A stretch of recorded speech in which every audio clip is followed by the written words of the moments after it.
Cientista Ricardo Valentim, a gente quer saber, né, se agora com essa liberação do uso de máscaras, se é seguro para todos os grupos, né, deixarem de lado esse acessório de proteção, ou se o comitê científico ainda recomenda para determinados casos, determinadas pessoas, que o acessório continue sendo usado. Bom dia a todos, né? Boa tarde já, né? Boa tarde, Túlio, boa tarde, Ana. Essa pergunta é muito importante, né? Primeiro, a gente precisa entender por que hoje é seguro flexibilizar o uso de máscaras. Então, foi muito bem colocado por vocês aí que o uso de máscara passa a ser facultativo, né? Então, é mais que oportuno essa decisão do governo do estado, né, em apoiar essa questão da flexibilização do uso de máscara. Por quê? Alta taxa de vacinação na população, então nós temos um grande número de pessoas imunizadas, 92% da população potiguar com pelo menos uma dose. Até o final do mês de abril, seguramente nós vamos chegar a ultrapassar os 85% da população com primeira e segunda dose, e teremos aí 70% da população com a terceira dose ou a dose de reforço. E já iniciamos também uma quarta dose para os imunossuprimidos, né? Então, nesse momento, é seguro, sim, fazer a retirada, desobrigar o uso de máscaras, né?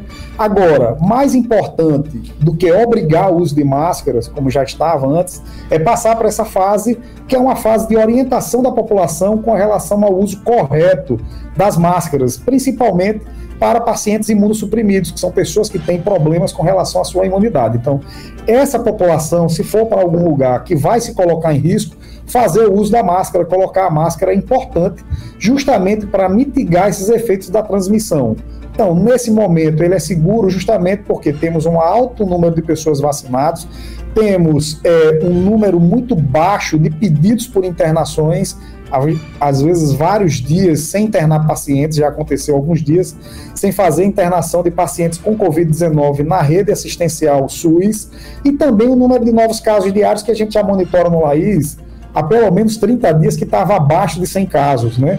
Então, esses indicadores, eles foram importantes para que o governo do estado, a autoridade sanitária do estado, encaminhasse essa flexibilização. Com relação a alguns grupos que devem utilizar a máscara, esses imunossuprimidos, que são pessoas que têm problemas com relação à imunidade, ou idosos acima de 75 anos. Então, essas são as observações. E agora, eu recebi uma mensagem quase agora, o pessoal dizendo: mas eu ainda não sinto confiável com relação ao uso de máscara. Por isso é que o uso passou a não usar mais a máscara. Por isso é que o uso passou a ser facultativo, vai usar quem quer. Então, em vez do Estado obrigar as pessoas a utilizarem, né, agora as pessoas mesmo é quem vão fazer esse cuidado de estar usando máscara, principalmente em lugares que elas podem ser consideradas de risco para essas pessoas. É verdade, doutor Ricardo. Inclusive, eu conversei com algumas pessoas que disseram que vão continuar... Não estou ouvindo, viu, Túlio? Vamos ver aí, então. Tá me ouvindo, doutor Ricardo Valentim? Doutor Agora Ricardo, tá me ouvindo? Agora sim.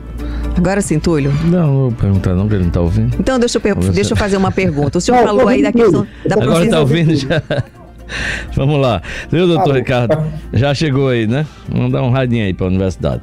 É o seguinte, na verdade, o que o senhor falou está correto. Inclusive, eu conversei com algumas pessoas que disseram que vão continuar usando máscaras porque ainda não se sentem seguras. E outras disseram que têm comorbidades e preferem manter essa proteção. Agora, um questionamento que eu faço ao senhor é o seguinte: sobre a quarta dose, também vi algumas pessoas meio que torcendo a cara para a quarta dose, insinuando certas situações. O que é que está acontecendo com a quarta dose da vacina, doutor Ricardo Valentim? E ela é realmente indispensável? O Ministério da Saúde dele não recomenda essa quarta dose para a população, somente para os imunossuprimidos. Então, eu tive a oportunidade de participar de uma discussão no Ministério da Saúde, na Câmara Técnica, né? Inclusive pautando com dados científicos, levamos dados do Espírito Santo, daqui de Natal, mostrando que idosos, depois de 94 dias, a imunidade começava a reduzir, mas naquela época o Ministério da Saúde priorizou fortalecer a imunização da segunda e da terceira dose, justamente para não ter essa concorrência. Esse foi o entendimento não só do Ministério da Saúde, mas de outros infectologistas, por exemplo, representantes da Sociedade Brasileira de Infectologia, existiam outros, pessoas da Fiocruz, existiam outros pesquisadores, assim como nós, que estávamos lá, por exemplo, falando sobre essa questão do decaimento da proteção, da imunidade das pessoas idosas, justamente pela questão da imunossenescência, mas ficou consensual. Na reunião foi consenso, né? Foi acordado que não teria essa quarta dose para toda a população, mas ela passou a ser recomendada para pacientes imunossuprimidos. Alguns estados adotaram a vacinação para a população idosa acima de 75 anos, então já estão vacinando com a quarta dose. Agora, mais importante do que isso, e aí eu concordo com os colegas que estavam nessa Câmara Técnica e participaram da reunião conosco, é fortalecer a segunda dose, né? Nós precisamos chegar aí a pelo menos ultrapassar os 85% da população com a segunda dose, tentar chegar a 90% e fortalecer a terceira dose. Se nós chegarmos, por exemplo, se o Rio Grande do Norte, por exemplo, conseguir chegar até o final de abril com 70% da população com a terceira dose, nós vamos estar mais preparados, mais protegidos para uma eventual sazonalidade das síndromes gripais que a Covid está associada, e a previsão para isso acontecer é entre o mês de maio e o mês de junho. Então, mais importante é fortalecer a questão da dose de reforço do que uma quarta dose. Então, isso aí realmente eu concordo com os colegas que estavam na Câmara Técnica, que não eram somente representantes do Ministério da Saúde. Doutor Ricardo Valentim, com esse sucesso da vacinação, a gente já chegando aí... Não estou ouvindo, viu, Ana? Oi, vamos lá? Está me ouvindo agora? A gente tem um delayzinho, já percebi. Está me ouvindo, doutor Ricardo? Agora sim. Agora sim, vamos lá.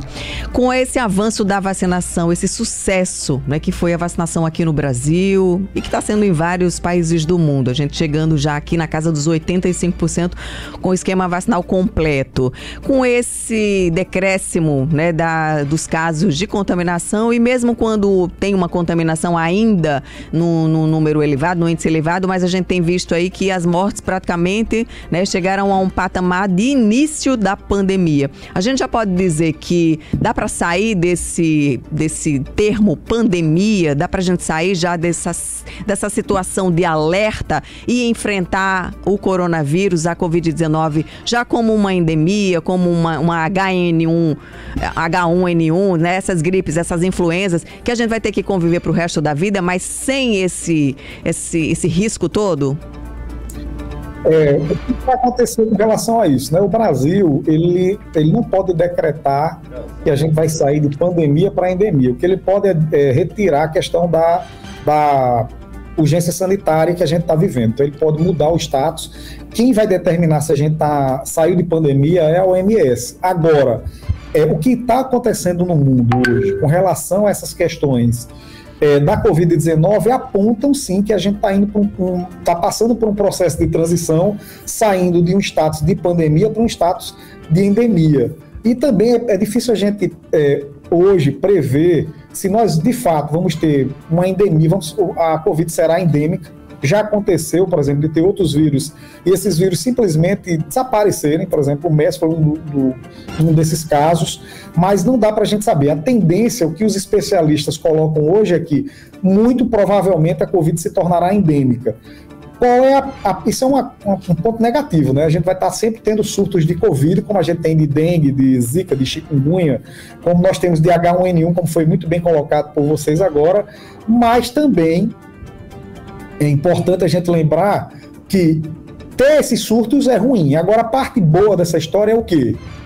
É que já existem novas gerações de imunizantes com relação à Covid-19 que deverão chegar aí até o próximo ano, inclusive associada à vacina da gripe. Então, você vai tomar uma vacina para a gripe e vai estar tomando vacina contra a Covid-19. Então, essa nova geração de imunizantes, isso daí vai dar, com certeza, maior proteção com relação a essas sazonalidades que poderão deixar a Covid endêmica no nosso país ou em outros lugares do mundo. Então, é preciso que nesse momento a gente vá monitorando, e a Covid, ela é um pouco imprevisível ainda, viu, Ana, com relação a muita coisa. Então, a Ômicron ensinou isso, a gente pensava que estava saindo e depois veio uma variante altamente contagiosa, mas que contagiou muitas pessoas, mas nós não tivemos os mesmos efeitos em termos de danos para a rede assistencial, como tivemos, por exemplo, na variante Gama. A Delta, que fez um estrago enorme na Europa, nos Estados Unidos não teve muito problema, por exemplo, aqui no Brasil, no Chile, no Uruguai, que foram países, por exemplo, que usou a Coronavac. Então, esses dados, essas análises, isso tudo, ainda vamos ter vários desdobramentos. O importante hoje é continuar flexibilizando, porque nós temos um cenário epidemiológico, né, um cenário assistencial favorável a isso, mas continuar monitorando cotidianamente os indicadores da Covid, pelo menos aí por mais um ano. É isso, doutor Ricardo Valentim, a gente quer agradecer a sua participação hoje aqui no 12 em Ponto 98. Agradecer a sua participação hoje aqui no 12 em Ponto 98 por esses esclarecimentos. Aliás, antes de encerrar, deixa eu fazer uma última perguntinha rápida para o senhor. A gente aprendeu durante a pandemia da Covid-19 que a máscara é um equipamento de proteção individual que nos protege, mas também que protege o outro. Então, por exemplo, o governo está flexibilizando agora, mas seria recomendável que pessoas com sintomas gripais, que estejam aí tossindo, espirrando, elas usem a máscara como uma questão de educação e também de proteção social? Excelente a pergunta, né? Então, por que em determinado momento o uso obrigatório de máscara foi importante? O uso obrigatório de máscara ele foi importante no início da pandemia justamente para que esse uso fosse normalizado. Né? Então, nos países ocidentais, aqui do Ocidente, nós não temos o hábito de usar máscara, a gente nem gosta, na verdade, diferente do que acontece na região lá da Ásia, né? Que as pessoas, qualquer sintoma gripal, ele já coloca a máscara para proteger o outro. Então, hoje, você vê que Natal, ele flexibilizou o uso de máscaras em ambientes fechados faz uns 15, 20 dias, mas nós vimos ainda a população natalense usando máscara.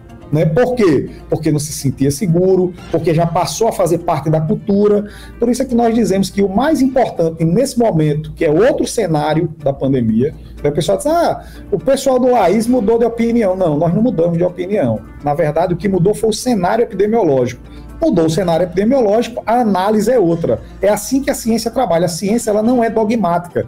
Ela faz uma análise baseada em evidência. Então, o dado que nós temos hoje, o cenário que nós temos hoje é favorável para que a gente diga seguramente que podemos tirar as máscaras em ambientes abertos, porque nós temos um cenário epidemiológico assistencial muito mais favorável. Agora, o uso obrigatório de máscara ajudou a nossa população aqui no Brasil, aqui no nosso estado, a colocar isso fazer parte do nosso hábito, ou seja, fazer parte da nossa cultura. Então a gente vai ver ainda, mesmo agora com a flexibilização do governo, muitas pessoas usando máscara por muito tempo. Rio de Janeiro flexibilizou desde o mês de outubro e ainda tem gente usando máscara em ambiente aberto no Rio de Janeiro. Então a gente vai ver, isso vai fazer parte da nossa cultura, é uma lição que nós aprendemos aqui no Ocidente.